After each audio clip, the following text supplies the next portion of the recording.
வணக்கம். மாநில செய்திகள் வாசிப்பவர் வடிவழகி கபிலன்.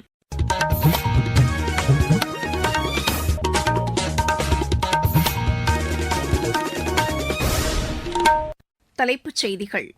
நாட்டில் 100 கோடிக்கும் மேற்பட்ட மக்கள் சமூக பாதுகாப்பு திட்டங்களின் பயன்களை பெற்று வருவதாக மத்திய அமைச்சர் டாக்டர் மன்சுக் மாண்டவியா தெரிவித்துள்ளார். பிரதமர் திரு நரேந்திர மோடியின் ஆற்றல் மிக்க தலைமையின் கீழ் மக்களுக்கான திட்டங்கள் சிறப்பாக செயல்படுத்தப்பட்டு வருவதாக மத்திய இணையமைச்சர் டாக்டர் எல் முருகன் கூறியுள்ளார். முதலமைச்சர் திரு விஜய் தலைமையில் வேளாண்மை மற்றும் உழவர் நலத்துறையின் திட்டங்கள் மற்றும் செயல்பாடுகள் குறித்த ஆய்வுக் கூட்டம் இன்று நடைபெற்றது. நடந்தாய் வாழி காவிரி திட்டத்தை உடனடியாக நிறைவேற்றுமாறு தவேக அரசை அஇஅதிமுக பொதுச் செயலாளர் திரு எடப்பாடி பழனிசாமி வலியுறுத்தியுள்ளார். 23 வயதுக்குட்பட்டோருக்கான ஆசிய குத்துச்சண்டை சாம்பியன் போட்டியின் ஆடவர் பிரிவில் இந்தியா 2 தங்கம் 1 வெள்ளி 3 வெண்கலப் பதக்கங்களை வென்றுள்ளது. இனி விரிவான செய்திகள். நாட்டில் 100 கோடிக்கும் மேற்பட்ட மக்கள் சமூக பாதுகாப்பு திட்டங்களின் பயன்களை பெற்று வருவதாக மத்திய அமைச்சர் டாக்டர் மன்சுக் மாண்டவியா தெரிவித்துள்ளார். இதுகுறித்து அவர் இன்று வெளியிட்டுள்ள சமூக வலைதள பதிவில், பிரதமர் திரு நரேந்திர மோடியின் சீரிய வழிகாட்டுதல் காரணமாக கடந்த 2015ஆம் ஆண்டு 19% பேர் சமூக பாதுகாப்பு திட்ட பயன்களை பெற்று வந்ததாகவும், தற்போது நடப்பாண்டில் 68.4% பேர் திட்டப் பயன்களை பெற்று வருவதாகவும் கூறியுள்ளார். அனைவர் முயற்சியிலும் அனைவருக்குமான வளர்ச்சி என்ற மத்திய அரசின் தாரக மந்திரத்தை பிரதிபலிக்கும் வகையில் சமூக பாதுகாப்பு திட்டங்கள் முனைப்புடன் செயல்படுத்தப்பட்டு வருவதாகவும் அவர் தெரிவித்துள்ளார். பல்வேறு மக்கள் நலத் திட்டங்கள் மூலம் நிதி பாதுகாப்பு, சுகாதாரம், உணவு தானிய உதவி போன்ற பணிகள் சிறப்பாக செயல்படுத்தப்பட்டு வருவதாகவும் அவர் கூறியுள்ளார். இத்திட்டங்களின் பயனாக மக்களின் வாழ்க்கைத் தரம் உயர்ந்துள்ளதாகவும், வறுமைக் கோட்டிற்கு கீழிருந்த மக்களின் வாழ்க்கை மேம்பட்டிருப்பதாகவும் அவர் குறிப்பிட்டுள்ளார். மக்கள் நலன் மற்றும் பொருளாதார பாதுகாப்பை உறுதி செய்யும் நோக்கத்தோடு சமூக பாதுகாப்பு திட்டங்களை பிரதமர் திரு நரேந்திர மோடி தலைமையிலான அரசு செயல்படுத்தி வருவதாகவும் டாக்டர் மன்சுக் மாண்டவியா தெரிவித்துள்ளார்.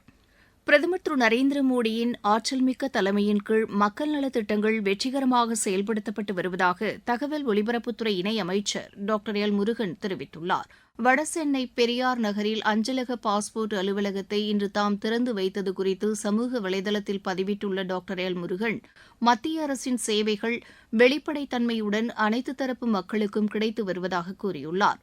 திட்டங்களின் பயன்களை விரைவாகவும் எளிதாகவும் மக்கள் பெற்று வருவதாகவும் அவர் தெரிவித்துள்ளார். தற்போது தொடங்கப்பட்டுள்ள அஞ்சலக பாஸ்போர்ட் சேவையின் மூலம் வடசென்னை சுற்றுவட்டார மக்களுக்கு பாஸ்போர்ட் சேவைகள் எளிதாக கிடைக்கும் என்றும் அவர் கூறியுள்ளார். அனைவருக்கும் தரமான, வெளிப்படையான மற்றும் அணுகக்கூடிய சேவைகளை வழங்குவதில் மத்திய அரசு உறுதியுடன் உள்ளதாகவும் டாக்டர் எல் முருகன் தெரிவித்துள்ளார். முதலமைச்சர் திரு விஜய் தலைமையில் வேளாண்மை மற்றும் உழவர் நலத்துறையின் திட்டங்கள் மற்றும் செயல்பாடுகள் குறித்த ஆய்வுக் கூட்டம் இன்று நடைபெற்றது.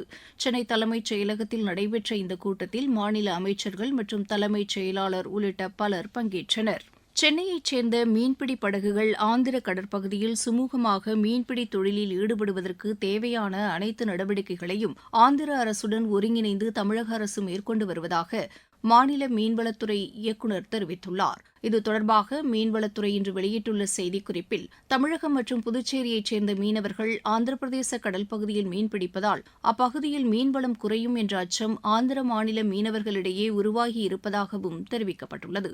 இதற்கு தீர்வு காணும் முயற்சியாக சென்னை மீன்பிடி படகு உரிமையாளர் சங்கங்களின் பிரதிநிதிகள் மற்றும் இரு மாநில அதிகாரிகள் கொண்ட மாவட்ட அளவிலான குழு கூட்டத்தை விரைந்து நடத்துவதற்கான முயற்சி மாநில அரசால் மேற்கொள்ளப்பட்டதாக அதில் கூறப்பட்டுள்ளது. மாநில மீன்வளம், நிதித்துறை அமைச்சர்கள் மற்றும் மாவட்ட ஆட்சியர் தலைமையில் சென்னை மீன்பிடி உரிமையாளர் சங்கங்களின் பிரதிநிதிகளுடன் பேச்சுவார்த்தை நடத்தப்பட்டதாக தெரிவிக்கப்பட்டுள்ளது. ஆந்திர பிரதேச மாநிலத்திற்கு அதிகாரிகளை அனுப்பி சுமூகமான மீன்பிடிப்புக்கு தேவையான நடவடிக்கையை மேற்கொள்ளவும் வலியுறுத்தப்பட்டதாகவும் அதில் கூறப்பட்டுள்ளது.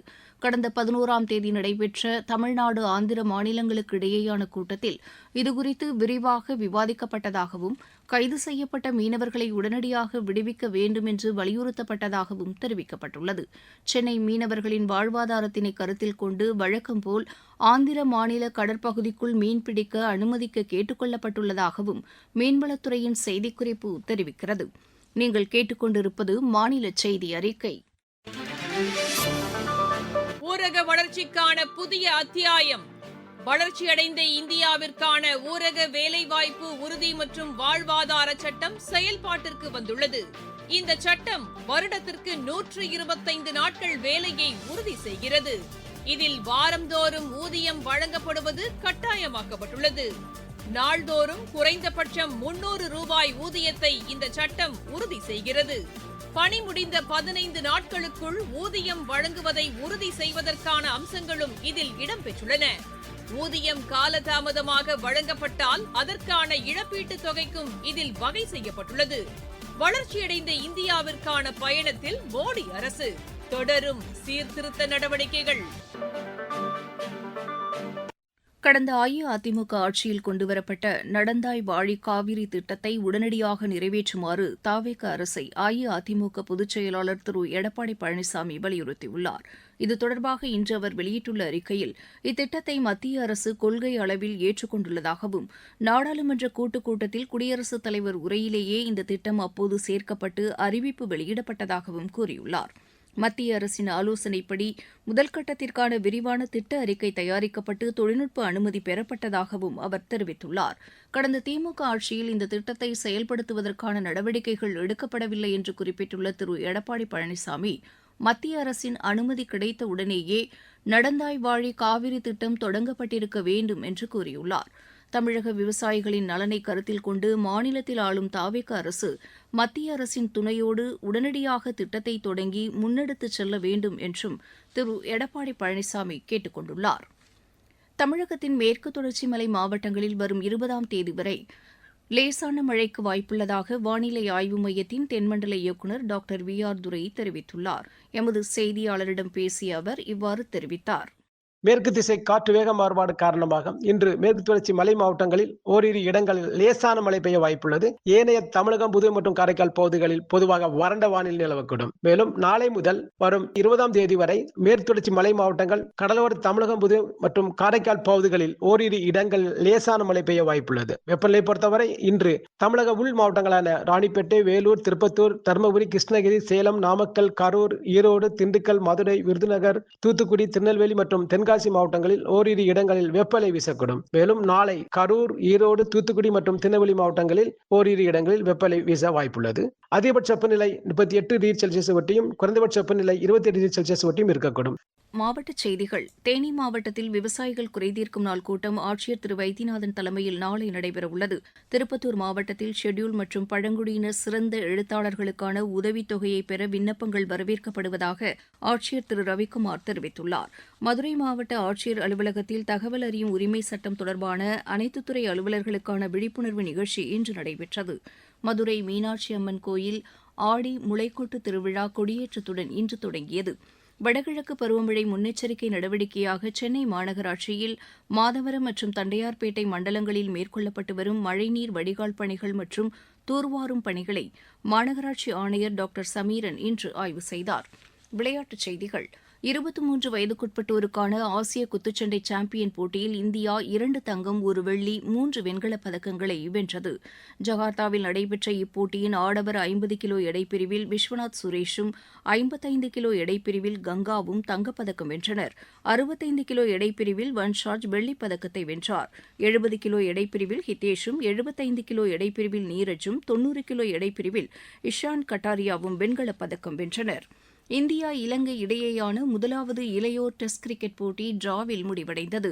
கலேயில் நடைபெற்ற இப்போட்டியில் இந்தியா முதல் இன்னிங்ஸில் 576 ரன் எடுத்தது. இலங்கை முதல் இன்னிங்ஸில் 9 விக்கெட் இழப்பிற்கு 424 ரன் எடுத்திருந்த நிலையில் ஆட்டத்தை முடித்துக் கொள்வதாக அறிவித்தது.